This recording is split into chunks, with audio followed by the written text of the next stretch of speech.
భూదందాలల్లా అన్ని రాజకీయ పార్టీలు కలిసి ఉన్నాయి.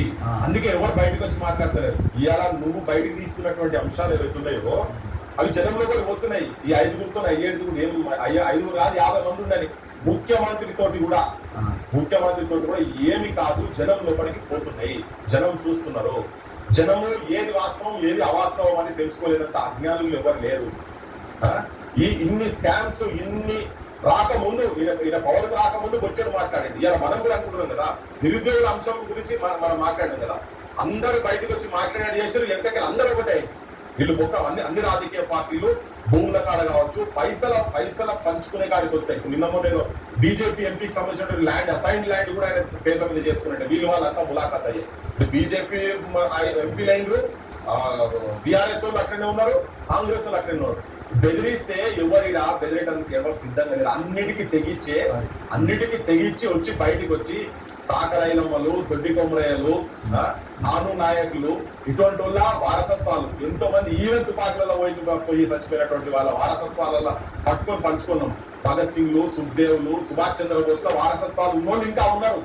మీ అసంటోళ్ళు భూస్వాములకు ప్రజలను కీచకులు లెక్క చేసి ధనము అధికారంకి వచ్చినందుకు ఏ స్థాయి కన్నా పోగలిగేటువంటి నీచులో కాదు. ఇలా గొప్ప వాళ్ళ త్యాగదనుల కడుపులో పుట్టినటువంటి వాళ్ళు వాళ్ళ ఆశయాలను తీసుకుని పోయేటువంటి వాళ్ళు మన వాటి ఉన్నారు కాబట్టినే ఇలా ప్రశ్నిస్తున్నాం. ఎంతమంది చెప్తాడు ఆలోచన చెప్తారా? రఘుకి ఏమైనా చేసినందుకో రఘు ఆలోచన చెప్తారా? ఎంతమంది లేరు బయట టచ్ చేస్తుండు అని చెప్పాలి. నువ్వు 5 కారగా అరే నువ్వు వచ్చి ముట్టుకొని చూడరా పోయి మమ్మల్ని ముట్టుకొని చూడని చెప్పాలి. సో ఇంత ముందు లెక్క లేదు. ఏదో వాళ్ళకు చెప్పుతున్నటువంటి కొన్ని ఛానల్ ఉంటాయి కాబట్టి వాళ్ళ దాంట్లో వస్తాయి, లేకపోతే జనానికి తెలియదని. ఇవాళ ఒక చిన్నోడు ఎక్కడ ఏ ఊరికెళ్ళి కింద మాట్లాడడం ప్రపంచం మొత్తం తెలుస్తున్నది. మీకు దమ్ములుంటే ఆయన మంచోడా సంతం అనే బదులు దాంట్లో వాస్తవం ఉన్నదా లేదా?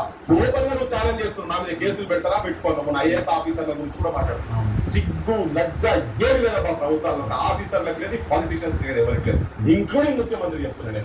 పైస్ అంతా కూడా వాళ్ళ లోపల చీరు నెప్పుగా ఉండేదంటే ఇవి ఎందుకు జరుగుతున్నాయి, ఎందుకు మాట్లాడుతున్నారు, ఈ అంశాలు ఎందుకు బయటికి తీసుకొస్తున్నారు, ఎందుకు రావు మాట్లాడుతున్నారు? రోజు కొట్టి ఆల్మోస్ట్ తీసుకొచ్చి ల్యాండ్ స్కామ్ తీసుకుంటారు బయట. అది ఎవరిది? నీ ఇంటికారుగా చేసేది సమాజం గురించి, తెలంగాణ ప్రజలకు తెలవాలనే ఆలోచనతో కదా.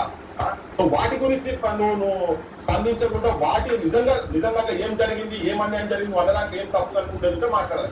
గీ బెదిరిస్తే ఇవన్నీ గివిలతోనే వాడు మాకు భయపడేది. ఇలా కదా సీన్ కూడా లేదు. ఈ రోజు ఒక ముచ్చట బ్రోకర్ అంటే ఇక్కడ ప్రస్తుతం ప్రభుత్వాలు నడిపేటోళ్ళు అందరు కలిసి ఉన్నారు కదా. బ్రోకర్లకు నిదర్శనం ఎక్కడన్నా ప్రపంచంలో ఎక్కడ ఉందంటే మన తెలంగాణ పాలిటీషియన్స్ అంత దళితులు చాలా సిగ్గుపడుకుంటా, చాలా అవమానపడుకుంటా చెప్తున్నా, బాధతో చెప్తున్నా. ఇంత ఘోరంగా ఇంత పచ్చిగా నేను ఎక్కడ ప్రపంచం మీద ఇంత గలీజ్గా భూదందాలు చేసి రాజకీయ పార్టీలు అన్ని దగ్గర ఉండి ఒక్క దగ్గర ఉండి ప్రజలను చంపుతున్నారంటే ఇంత దరిద్రమైన పాలన నేను ఎక్కడ చూడలేదు. అసైన్ భూములను కూడా మొత్తం పేదలకు ఇచ్చిన భూములు ఇంత ఘోరమా? అసైన్డ్ భూములు వాళ్ళకి ఇచ్చిన పేదలు ఏం లేదని ఆయన పూటకు లేదంటే భూములు కూడా అది తీసుకొని వాళ్ళు డైరెక్ట్ రిజిస్ట్రేషన్ చేసుకుంటే అవి బయట పెట్టుకుంటే కూడా కనీసం మాట్లాడమే. ఇక ఉపన్యాసాలు దంచితే మామూలు దంచుడు కాదు నాయనో. మనం భాగం కావాలి మొత్తం. అప్పటికప్పుడే అన్ని అయిపోతున్నట్టు ఉంటది. నిజంగానే పెద్ద ఆటం బాంబు మీద పడితే మనం అందరం చచ్చిపోతాం అన్నట్టు మాట్లాడతారు. మాటలు మాత్రం వాళ్ళ కోస్తే చెట్టా కోసి ఉండదు, కోసుక తినమని చెప్తారు. మళ్ళీ ఏం పడింది ఆడ మేకనా గొర్రెనా అంటుడు మొన్న నన్ను కోసుక తిన్నా ఏం వెళ్ళాయని చెప్పాలి. అది ఉన్నా మంచి అది కూడా లేదు కదా. ఇంకో నేను కోసుక తినాలి అగోరీల దగ్గర పోవాలి. అగోరీలు తింటారు మనుషులు అగోరీలుగా తినేది. నువ్వు నీ లోపల అంటే ఎన్ని బయట పెట్టినా ఇప్పుడు ఇట్లా బెదిరించి చేసి ఏమో చేస్తాము అని చెప్పని ఏదన్నా చేసి ఒత్తిడి చేసినా గానీ రఘు ఆగేది లేదు, మనం ఆగేది లేదు. పృథ్వీరాజస్వంతలు ఆగేది లేదు, రఘు ఆగేది. ఇది ప్రభుత్వాలు కావచ్చు, ఆపోజిషన్ వాళ్ళు కూడా గుర్తు పెట్టుకోవాలి. అసలు మేమైతే తెలంగాణ గురించి తిరిగేటప్పుడే అనుకున్నాం మేము బతుకం అనుకోని మాది ఇప్పుడు అంతా బక్షిష్ అంతే, మాదంతా కొసరు, మేము బతుకున్నంత బోనస్, మేము బతుకంతా బోనస్. బరాబర్ మాట్లాడతాం, ఉన్నది మాట్లాడతాం, ఆలోచనగా మాట్లాడతలేదు. మేము ఆలోచనతోనే మాట్లాడుతున్నాం. తెలంగాణ నష్టపోతున్నది. పైసలు మొత్తం కొందరు చేతులకే, మొత్తం ధర మొత్తం వాళ్ళకే పోతున్నది.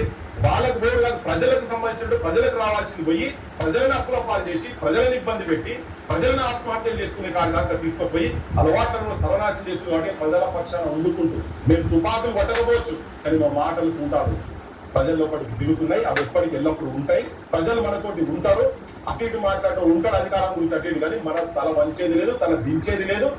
వాళ్ళని మాత్రం ప్రజల లోపల దుర్మార్గులను ప్రజల లోపల ఎండగడతాం, బరాబర్ ఎండగడతాం. ప్రజల పక్షాన ఏది ఏమైనా we will be the voice of voiceless, voice of the people.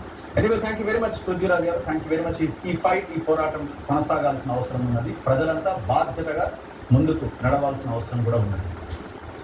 ఎవరు ఏం చేయలేరు, ఏమి చేయబోరు, ఏం చేసినా ఊరుకునే ప్రసక్తే లేదు.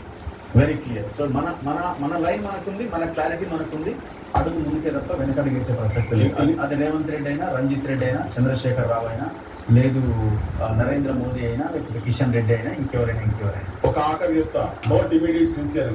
పిరికోడు ఎప్పుడు నిజాయితీ పరులు వీళ్ళంతా, నిజాయితీ పరులు కానోళ్ళు వీళ్ళంతా సమాజానికి పనికిరాని కేసులు అందరూ పవర్ లో ఉన్నారు. వీళ్ళని మాత్రం ఈ ఓట్లు అమ్ముకోకుండా జనాలు కూడా నిజాయితీ పరులకు ఓట్లు వేసి గెలిపించి ఆడి పంపిస్తే ఏమన్నా ప్రజలకు ఉపకారం జరుగుతుంది.